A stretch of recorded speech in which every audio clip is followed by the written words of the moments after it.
Romantic ভালোবাসা পুলিশের সাথে। মানে এই ভিডিওটা যখন ভাইরাল হয়ে গেল তখন আপনারা ভেবে নিলেন এটা সত্যি আসলে অবাক করা একটা ঘটনা যে একজন মহিলা কনস্টেবলের সাথে একজন আসামির রোমান্টিক ভালোবাসার মুহূর্ত।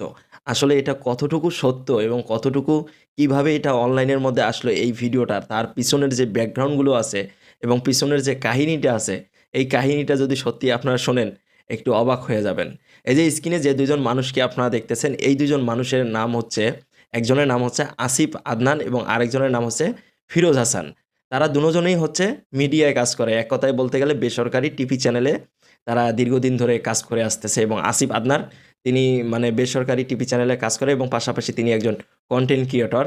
এবং যাই হোক, তো ফিরোজ ইসলাম তিনি তার একটা শুটিং ছিল। সেই শুটিংয়ে আসিফ আদনান সহ দুজনেই কিন্তু তাদের যাওয়ার কথা ছিল। কিন্তু তাদের যাওয়ার কথা ছিল, তো হঠাৎ করে ফিরোজ ইসলামকে আসিফ আদনান বলতেছে যে, "আমরা একটু ছোট্ট মানে ১৭-১৮ সেকেন্ডের একটা ভিডিও বানাবো।" তো তারা যখন ভেবে নিল যে তাদের মাথার মধ্যে একটি আইডিয়া এসেছে, মানে তারা যে এই ধরনের একটা ভিডিও বানাবে তাদের মাথায় কিন্তু এটা আইডিয়া এসেছিল। এবং পরবর্তীতে ফিরোজ ইসলাম তিনি তাদের একটা ওখানে কি বলে যেখানে মেয়েরা আর কি মেকআপ-টেকআপ করে, তো মেকআপ রুম থেকে নাকি ফিরোজ ইসলাম একজন মহিলা কনস্টেবলকে নিয়ে আসে এবং মানে তাকে বানায় নেয় আরকি। তার মানে পোশাক-টোশাক পরাইয়া তাকে আরকি মহিলা কনস্টেবল বানায় নেয়। তো তো আসামি হচ্ছে আসিফ আদনান এবং আসিফ আদনান কিন্তু তার হাতে হাতকড়া লাগানো ছিল এবং মহিলা কনস্টেবলের হাতে হাতকড়া ছিল এবং আসিফ আদনান মহিলা কনস্টেবলের দিকে তাকিয়ে থাকবে আর ফিরোজ ইসলাম তিনি এই আসামির গায়ে একটা হুঁশি দিছে, মানে তার গালে একটা হুঁশি দিছে। তো তারপরে তাদের এই ছোট্ট এই ১৭-১৮ সেকেন্ডের এই ছোট্ট ভিডিওটা বানাইতে আরও একজন ব্যক্তি কিন্তু সাহায্য সহযোগিতা করছে। পাশেই নাকি একজন লোক ছিল, তাদেরকে বলেছিল যে, "আমরা একটা ভিডিও বানাবো ১৭-১৮ সেকেন্ডের, আপনি শুধু জাস্ট মানে ক্যামেরাটা একটু ধরে রাখবেন। আমরা এর মধ্যেই কিন্তু ভিডিওটা বানিয়ে নেব।" তো পাশে থাকা লোকটি তাদের এই ভিডিওটা বানিয়ে দেয় এবং মানে আরকি বানিয়ে দেওয়া বলতে গেলে ক্যামেরাটা আরকি ধরে রেখেছিল। তো পরবর্তীতে তারা এই ধরনের একটি অভিনয় করে এবং অভিনয় করার পর এই ভিডিওটা তারা কিন্তু আপলোড করে।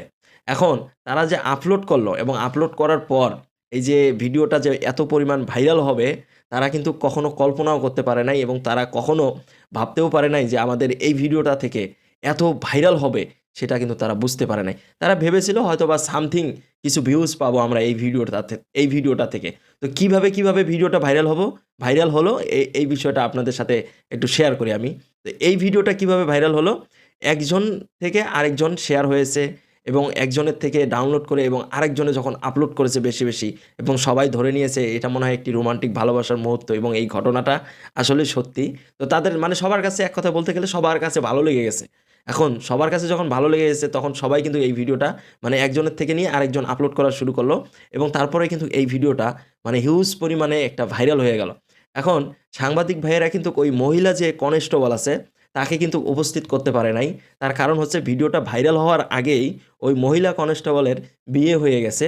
যার কারণে কিন্তু সাংবাদিক ভাইয়েরা ওই মহিলা কনস্টেবলকে আর মানে উপস্থিত সাক্ষাৎকার আর নিতে পারে নাই। হয়তোবা নিতে পারলে তার অনুভূতি, তার যে একটা তার ভিতরে যে অনুভূতিটা আছে বর্তমান, সেটা হয়তোবা বলতে পারত। তো তার বিয়ে হওয়ার কারণে তার কাছ থেকে কোনো কথাবার্তা আসলে সাংবাদিক ভাইয়েরা তার সাক্ষাৎকার নিতে পারে নাই। যেই ২ জন ব্যক্তি এই যে ফিরোজ ইসলাম এবং আসিফ আদনান তারা দুজনেই কিন্তু হচ্ছে বেসরকারি ২ টি টিভি চ্যানেলে তারা কাজ করে এবং পাশাপাশি তারা কনটেন্ট ক্রিয়েটর। তো তারাই আসলে ভাইরাল হওয়ার পরে বিস্তারিত সবকিছু খুলে বলল এবং তাদের যে আত্মীয়স্বজন এবং বলতে পারেন তাদের যে বন্ধু-বান্ধব তাদেরকে এখন ফোন দিয়ে বলতেছে, "তোমরা কিভাবে এত তাড়াতাড়ি মানে পুলিশ অফিসার হয়ে গেলা? সরকারি চাকরি পাইলা?"